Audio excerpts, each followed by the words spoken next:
कक्षा 10 की विज्ञान का चैप्टर नंबर 4 कर रहे थे और पिछली वीडियो में हमने कार्बनिक यौगिकों के रासायनिक गुणधर्म देखे थे। अब हम सिलेबस के अकॉर्डिंग दो कार्बनिक यौगिक एथेनॉल और कार्बोक्सिलिक एसिड के गुणधर्म और उनकी कुछ महत्वपूर्ण जो अभिक्रियाएं हैं वो देखेंगे। तो आज हम एक करेंगे एथेनॉल के बारे में। एथेनॉल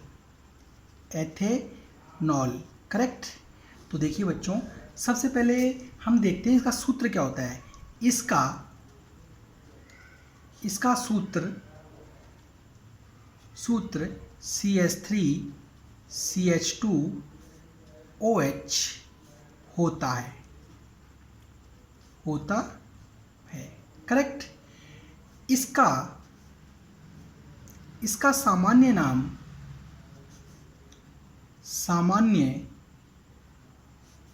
नाम इथाइल अल्कोहल होता है करेक्ट। तो एथेनॉल का फार्मूला क्या होता है CH3CH2OH और इसका सामान्य नाम क्या होता है इथाइल अल्कोहल होता है करेक्ट। देखिए बच्चों, हाँ बच्चों, अब हम इसके गुणधर्म देखेंगे। गुणधर्म एथेनॉल के क्या गुणधर्म है, तो यहाँ कुछ हम गुणधर्म देखेंगे। देखिए, एथेनॉल जो होता है ये रंगहीन सुहावनी महक वाला होता है। यह रंगहीन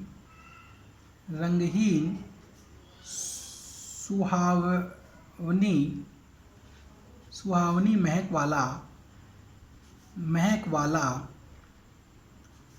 होता है, ठीक है। नेक्स्ट, यह कमरे के ताप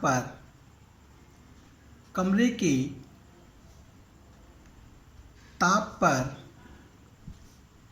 द्रव अवस्था में पाया जाता है। द्रव अवस्था में होता है करेक्ट। नेक्स्ट यदि देखें तो इसका क्वथनांक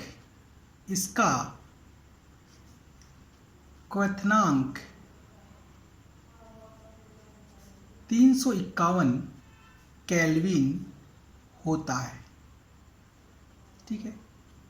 नेक्स्ट, और यदि इसके गुणधर्म देखें तो यह अच्छा विलायक है। अतः इसका उपयोग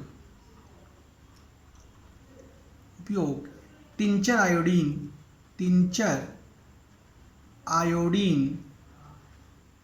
आयोडीन खांसी की दवा बनाने में करते हैं।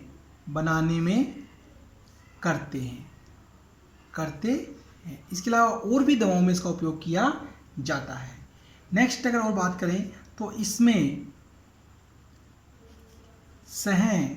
संयोजक बंद पाया जाता है,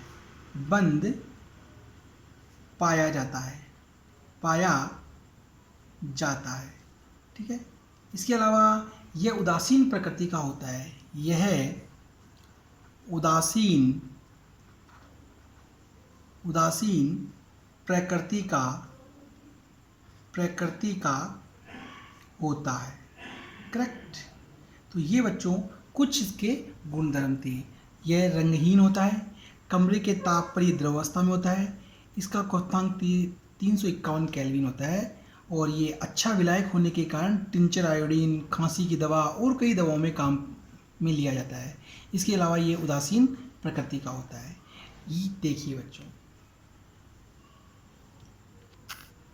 हाँ बच्चों, अब हम इसकी कुछ रासायनिक गुणधर्म देखेंगे करेक्ट। तो देखिए, इसके कुछ रासायनिक गुणधर्म देखते हैं। रासायनिक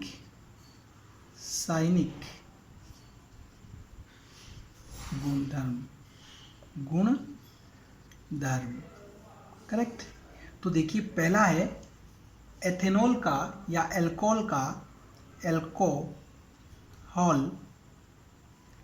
अल्कोहल का निर्जलीकरण, करेक्ट। तो देखिए बच्चों, देखिए अल्कोहल का निर्जलीकरण करने से पहले हमें ये पता करना है कि निर्जलीकरण कारक होते क्या हैं। तो पहले हम निर्जली कारक की परिभाषा देखेंगे। निर्जली कारक क्या होते हैं, पहले हम निर्जली कारक की परिभाषा को क्लियर करेंगे। तो देखिए बच्चों, कुछ पदार्थ ऐसे होते हैं जिनमें अन्य पदार्थ से पानी को निकालने की क्षमता होती है, ऐसे पदार्थों को हम निर्जली कारक कहते हैं। तो इसकी क्या परिभाषा होगी? कुछ पदार्थों में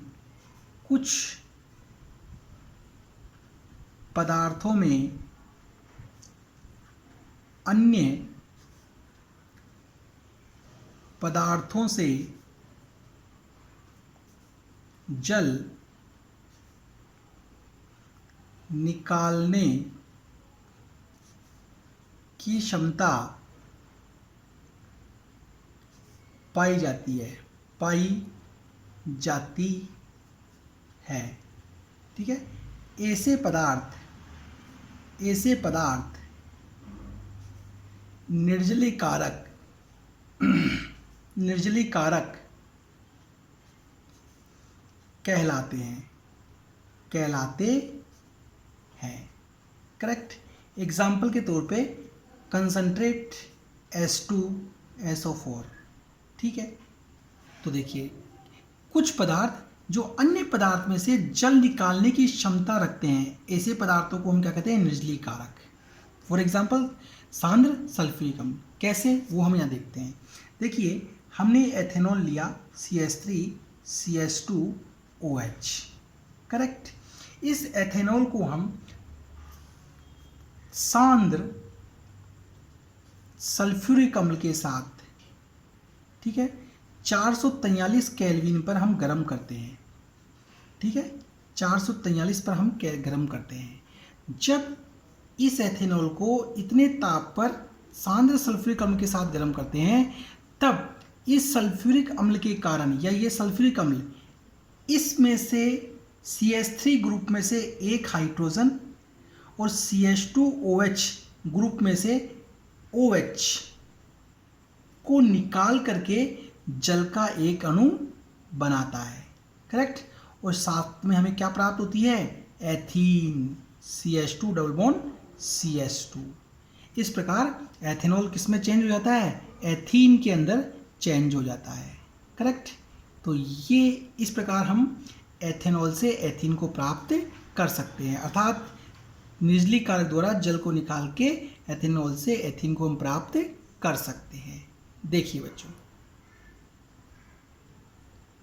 हाँ बच्चों, कई बार एग्जाम में प्रश्न पूछा जाता है कि एथेनॉल को एथीन में कैसे परिवर्तित करोगे, तो ये रिएक्शन आपको बतानी पड़ेगी, तो इसलिए इसको रिएक्शन को ध्यान से देखिए। हाँ बच्चों, अब हम सेकेंड रिएक्शन देखते हैं। सोडियम के साथ अभिक्रिया, अल्कोहल की सोडियम के साथ में अभिक्रिया, ठीक है। तो देखिए, ये अल्कोहल हो गया हमारा CH3CH2OH। जब अल्कोहल की क्रिया हम सोडियम से करवाते हैं, ठीक है, तो सोडियम से जब अल्कोहल की क्रिया करवाते हैं तो ये सोडियम इस अल्कोहल में से इस हाइड्रोजन को विस्थापित कर देता है, खुद यहाँ पे आके जुड़ जाता है। इस प्रकार CH3CH2ONA, करेक्ट, यहाँ पे आके जुड़ जाता है और साथ में हमें क्या प्राप्त होती है? Hydrogen gas. तो हमें सोडियम हाइड्रोजन को रिप्लेस करके ऑक्सीजन के साथ यहाँ पे जुड़ जाता है और क्या बनाते हैं? Sodium ethoxide. सोडियम एथोक्साइड बनाता है, करेक्ट। देखिए बच्चों, हाँ बच्चों, ये आपके दो अभिक्रियाएं सिलेबस के अकॉर्डिंग देखिए हमने यहाँ पे। तो आज हमने इस वीडियो के अंदर एथेनॉल के गुणधर्म और एथेनॉल के दो रासायनिक अभिक्रियाएं, ठीक है, देखी। तो तो ये टॉपिक आपको समझ में आया होगा। तो प्लीज़ इस चैनल को सब्सक्राइब करिएगा, जिससे कि इस चैप्टर की अगली वीडियो हम आपको समय पर उपलब्ध करवा सकें। Thank you.